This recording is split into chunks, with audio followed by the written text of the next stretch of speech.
helped me set up those placards, and I'm so appreciative of that. Captain Fleming has been deployed overseas 6 times with the U.S. Army's Elite 75th Ranger Regiment in support of both Operation Enduring Freedom and Operation Iraqi Freedom. He has been wounded in combat on 3 separate occasions and has undergone 23 surgeries, one of which resulted in a transtibial amputation of his left leg. And while most would assume this type of injury would conclude someone's service to their country, Captain Fleming has redeployed 5 times since his injuries, each time going back into the fight. He is one of the few amputees who have been able to redeploy into combat as an amputee.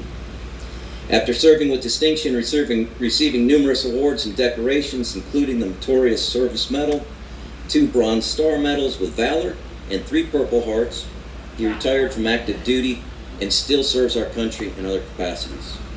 He has completed marathons, triathlons, Tough Mudders, and cycling events throughout the United States, and is also sought after as an inspirational speaker. Numerous Fortune 500 companies have asked Chad to bring his message of resilience, perseverance, and his never quit attitude into their companies to help build their corporate teams. As well, he is a board member for the Lone Survivor Foundation, travels around the country as part of the Marcus Luttrell's Patriot Tour. He was a vital part as well of the 2010 Olympic hockey team's run for the gold medal. Captain Fleming has spoken to both college and professional sports teams, and he is the spokesman for the Under Armour's UA Freedom Initiative, a corporate initiative that raises money and awareness for our nation's wounded veterans. So what you're saying, Kyle, is the dude is a badass? Dude. It's an honor for him to be here amongst us. So, that's Fleming. That's what I'm saying.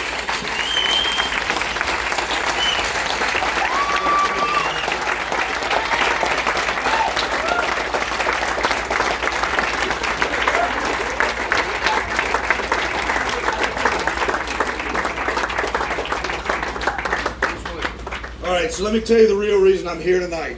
It's because of Pat Green, because I met my lovely wife at a Pat Green concert 13 years ago, right? And no, seriously, I said, Catherine, what do you want me to get up here and talk about? She goes, well, you got a limited amount of time because they're all here to see Pat Green. I said, no, they're not. They're here to give money. So I said, all right, I'll keep this simple. I'll keep it sweet.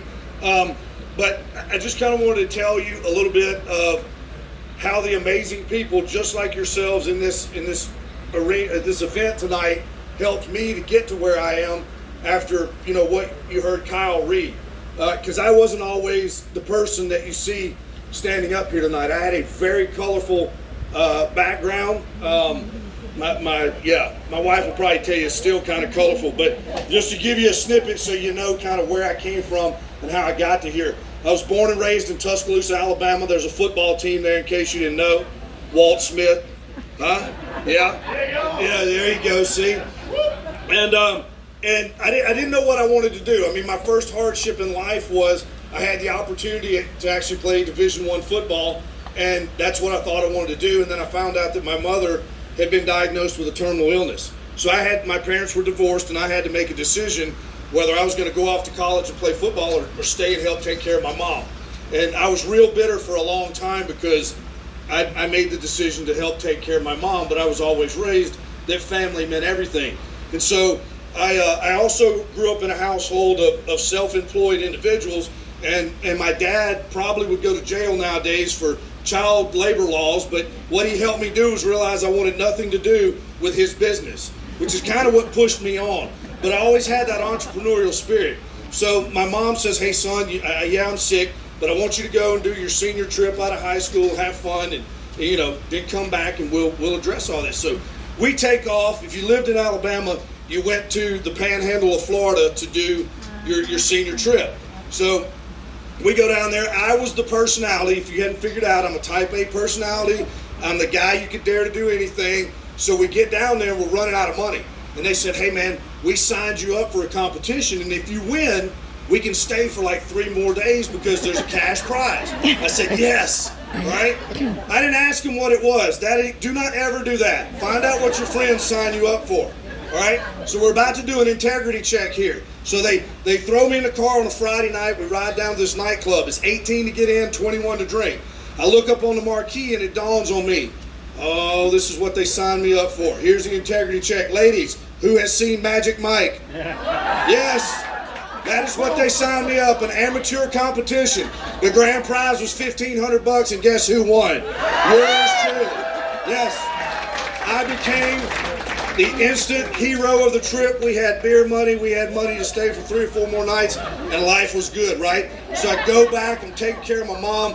I wanted to go to college now, but both my parents put themselves through, so they told me, hey, you can figure out how to go to college. So I said, man, how am I going to do this and do this? And they dawned on me. It said, well, I may be pretty good at this one thing that I could do like on Friday, Saturday nights or so. So that's what I started doing, right? So I get this phone call one night and this lady says, hey, I understand you entertain. I said, yes, ma'am, I do. She said, I need you tomorrow night. I said, I said, I don't do last minute. She goes, I'll pay you double what you normally make. I said, what's your address? So I started writing the address down and she said, but hold on, there's a catch. I said, well, what's the catch? She goes, you got to come dressed like Superman. I said, that ain't a problem. I said, I got the suit in the closet, the boots to match, I'll be there. So I show up at a bachelorette party with 62 screaming women, all right? There's this huge table out in the middle, and I'm like, all right, Superman's going to get on that table. That's going to be my stage. I'm going to do my thing, and I'm out of here. Music comes on, Velcro starts popping, and I head to the table, all right? What I did not know, because I hadn't been in the military yet, you know, attention to detail, I didn't see all the ring and the water spots on that table from where they've been partying for about 2.5 hours before I got there. Superman's feet hit the table, boom, both of them come out from under me. I hit my head on the side of the table and knocked myself out cold, right? Laying there with nothing but a cape on and you just use your imagination. Yes. So I decided I needed a career change. So what do when you grow up in a small town, you know everybody? I go to the local sheriff. And he is a very good dear friend of mine still to this day. And I said, hey, Sheriff, I want to be a deputy. He goes, fine. He sends me off the academy. I graduate. I'm working the midnight shift. I'm going to school during the day, and I'm having the time of my life. And so one night I think it was a Friday night, about 1:30 in the morning, I pull this car over, and I walk up. I said, hey, ma'am, I need to see your driver's license registration. And she goes, oh, I know what you're about to do. I said, oh, no, ma'am. I said, this is a real badge, and this is a real gun, and you might get a real ticket. And she goes, oh, I've seen you before. Keep talking dirty. I said, oh, God. So then I realized nobody's going to take me serious in the law enforcement world. So I need to go to the military, all right? So that's exactly what I did. I went down to the recruiter in my uniform and said, hey, I want to enlist. And I want to go be an airborne ranger. And they said, okay, so they signed me up. This was obviously prior to the global war on terrorism. So as my veteran friends will tell you, military can find a lot of dumb things for you to do on a daily basis. And I questioned myself why I did it. And then the war kicked off. And then things got very real very fast. We were, within hours of the towers falling, they started getting ready to push the special operations units out into Afghanistan. And things got real. And as you heard, was on my 4th deployment at that point in time. A lot of hairy situations, but came out okay. Started to get that sense of invincibility. Nothing can happen. Nothing can happen. That's a bad place to be. And then on that 5th deployment, we were 18 hours away from coming home. And the commander calls me in. He says, hey, I'm going to keep you. I'm going to send these other guys home. And I'm like, hey, sir, why? He said, you've been here longer. I like you. We work well together. You're going. All right, roger that, sir. So he sent us out in the middle of the day. We were up in Mosul, Iraq, up in northern Iraq. And it was about 120-something degrees that day. We were sweating like hostages. It was miserable. Long sleeves, body armor, you name it.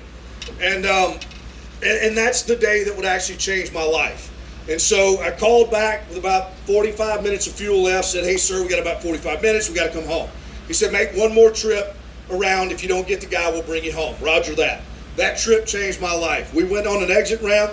We turned left to go underneath the bridge overpass. Unbeknownst to us, that was the initiation of an ambush. Right? The driver of my lead vehicle decided to hit the brakes when an Iraqi taxi cab pulled out in front of him. He should not have done that. He should have rammed that vehicle and kept driving, but he didn't. Left my vehicle exposed underneath the overpass. At that point in time, that initiated the ambush. They began throwing hand grenades, shooting RPGs, AK, you name it, they had it. and they were raining down on top of us. By the time it registered what was going on, I remember hearing a distinct sound go ding, ding, ding. And by that time that registered, I was like, damn, that's a grenade. Boom, it goes off inside the vehicle. Now, not knowing how bad anybody was injured, just hearing them scream, trying to figure out what's going to happen next, I hear another ding, ding, ding, and another grenade lands inside the vehicle and it detonates. So a bad day is turning into a really bad day. And so that fight or flight sensation kicked in. We managed to get out, and we were immediately in the middle of a gunfight. I remember staying in the gunfight for a while, and then I realized exactly how bad I'd been injured. And at that point in time, right about the time that registers, I realized that I've just now gotten shot. So a bad day is getting really, really bad. Call on the radio for medical assistance. They said, hey, self-aid, buddy aid. We can't get to you. Gunfight's too intense. So now you got to start helping yourself or hoping that your buddy paid attention during medical class and knows how to put a tourniquet on. So get a tourniquet on, stay in the gunfight for a few more minutes, and then basically start to pass out from shock and loss of blood. They had to transport us back by vehicle. We could not fly out of there because the helicopters, medevac unit couldn't get in there because of the gunfight. So this is where you heard Kyle mention about the Under Armour deal, all right? Kevin Plank, the founder and owner of Under Armour, is a very dear friend of mine, and here's how it happened. This was October of 2005, all right? Under Armour had just come out with men's breathable underwear. And I'm like, I sent an email to my dad. Hey, Dad, send me some of this underwear. I think it'll do great in the desert. His response, hey, son, those things cost $39. Never paid that much for underwear. I'm not doing it. And I'm like, hey, cheapskate, send me some. I'll pay you when I get home. Dude sent one pair. One pair. All right? And I had them on that day. And they threw me up on the gurney when they got me to the hospital. And the guys were like, hey, you hadn't said a word. And then all of a sudden this nurse comes up. She starts going up your pant leg with a pair of scissors. And you raised up on the gurney and you were like, hey, whatever you do, don't cut my drawers. That costs $40. And so, like 3 days later, I see this nurse coming down the hallway with a pair of underwear on her finger. And she's like, you remember me? I was like, She goes, well, here's your underwear, right? So they have a bullet hole in them. They got shrapnel holes in them. And they hang in Kevin Plank's office in Baltimore, Maryland at Under Armour headquarters. Yeah. So, now, a lot of you are probably wondering, well, what happens after that when you get wounded? Well, here's what happens. So they package you up, they get you ready, they'll send you to another holding location, right? The holding location for Iraq at that point in time was Balad. So they get us packaged up, they put us on an airplane, and one thing that I forgot to do when I got started was, and I apologize for this, all my veterans in here right now, you're going to get mad at me, but go ahead and stand up. All my veterans stand up. Raise your hand if you're back in the back. Tony back there, all y'all.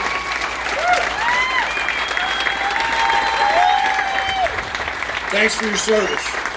Thank you for your service. So, as we were flying into Balad, here's one other thing I'm going to tell you. If any of your kids, grandkids, neighbors' kids, if they want to go into the military, tell them to go to the Air Force, all right? And watch, this fella in the black shirt back here, watch what I'm going to say. If somebody in the Air Force has to stay on some other military base, they get substandard housing allowance because your base is not nice enough for the Air Force. Am I right? Yes, he's nodding his head, all right? Go to the Air Force. That would be so as we're flying into Balad, I look down and I see this tent that looks like hog heaven. I mean, it's just huge, Taj Mahal style. And I think, well, the Air Force must be here. Sure enough, when we land and they roll me into that tent, they got an air conditioner for every 4.5 feet in there, right? There are people wearing polar fleece in the desert because it's so damn cold, and they're Air Force people. And I'm mad. I'm pissed. They get so done with me, they just park me over the side. So I'm sitting over there feeling sorry for myself, depressed, everything else, and all of a sudden, this is before I met my lovely wife, I was single, I look up and I see this smoking hot Air Force nurse walking towards me. So I'm like, and I fix myself up a little bit. She walks up and she goes, hey, when is the last time you had a bath? I said, oh, girl, it has been a long time. And she goes, you know what you need? I said, no, but please tell me. She goes, you need a sponge bath. I said, oh, yes, I do. So now I'm grinning from ear to ear. And all of a sudden, this guy comes walking up, and he's like, hey, man, what's wrong with you? I said, what do you mean? He goes, you cussed half of us out. You sat over here all pouted up. Now you're grinning from ear to ear. I said, yeah, buddy. I said, I am about to get a sponge back. He goes, yes, you are. My name's John, and I'm here to give it to you. I said, no, John. No. Don't ask, don't tell. I'm going home. I was swell the whole way. So that is when my life changed. That is when I got back. You heard the 23 surgeries, all that stuff. I got to a point in my life where I had no quality of life. All I wanted to do was get back out, redeploy, go back with the folks that I trained with, the guys that I loved, and all of our service members. All I wanted to do.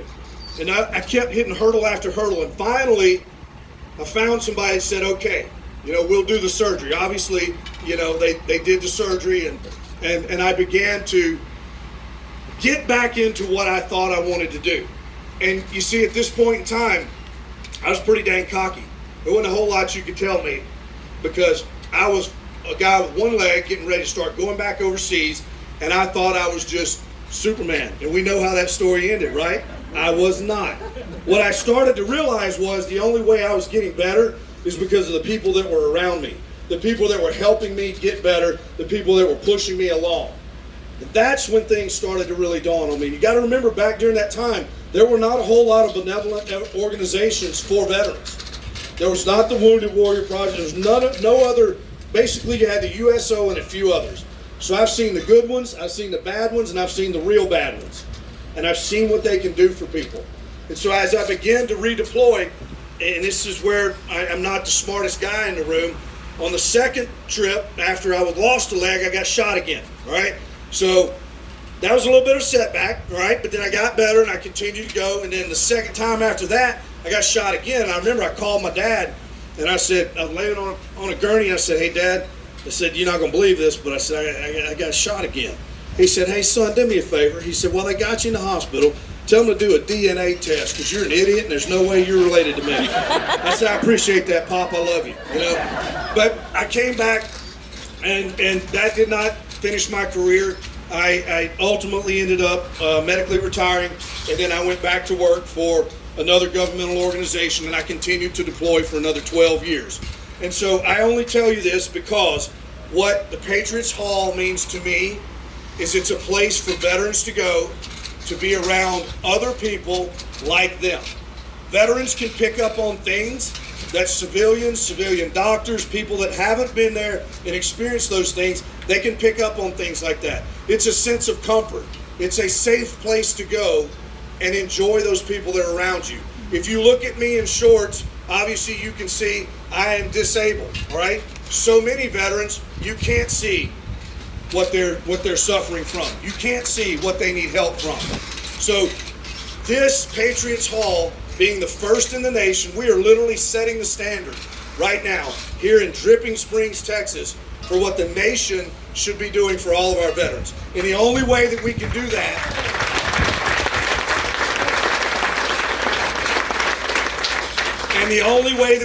that is because of Americans such as yourself sitting inside this tent here at this event tonight. You put your money where your mouth is, you put your money where your heart is, and you know that freedom is not free. And for that, each and every one of these veterans in here, we love each and every one of you, because that's what keeps us going. As a veteran, you don't deploy overseas. You don't go into combat because you hate what's in front of you. You go over because you love what's behind you. That's the reason that you go. So I want to say, as I close this thing out, just remember a few things. I figured this out when I was feeling sorry for myself wheeling around Walter Reed one day, until I saw another guy come wheel by me in a wheelchair, and he was the first triple amputee at that time. And I thought, man, why am I feeling sorry for myself? This guy's in a lot worse shape than I am. And what dawned on me then was, not every day's a good day, but there's good in every day. So when you think that you're having a bad day, I challenge you to stop and find the good in the day. All right? In the good in the day gas tank, the fact that you woke up and took a breath, you're at 50% of why you should have a good day. All right? If you walk down the hallway of your house, you go in the coffee maker, and you got a spouse, a dog, a cat, a bird, I don't care what it is, something loves you. All right? There's another 25% in the gas tank. So I'm now at 75% of why I should be having a good day. All right? And if you surround yourself with like-minded, amazing people, you'll fill the rest of that tank up and you will have an amazing day. And lastly, everything happens for a reason. Everything happens for a reason. Only time people say that is when it sucks, all right? Yes, they're not going to tell you that when you win the damn lottery, you know? They're going to tell you when something goes bad. I'm here to tell you the only time that it's bad is when you allow it to be bad, all right? I would not change anything in my life. If somebody walked up here right now and said, hey, I'll give you $2 million and your leg back, but I'm going to erase everything that happened to you since then, I'd say keep your money and keep the leg, because everything that's happened to me far outweighs any money you could ever give me, because I wouldn't have my family, I wouldn't have amazing friends, I wouldn't be around amazing Americans such as yourself if this had not happened to me, all right? And hey, guess what? There's always good with that too. When I buy a pair of socks, I buy one, get one free every day, right? Huh? Exactly. You know what I'm saying? I swore I wasn't going to go there, but I'm around a lot of people that think a lot like me. I'm missing a leg, right? I still got the same amount of blood in my body, all right? That blood has to pool somewhere at some time. You know what I'm saying? You don't need those pills if you're an amputee. Look, this dude's texting his orthopedic surgeon. Hey, can you cut my leg off tomorrow? I heard it does wonders for your love life. It does, do it, all right? But thank you for being here. Thank you for spending your Saturday evening with us.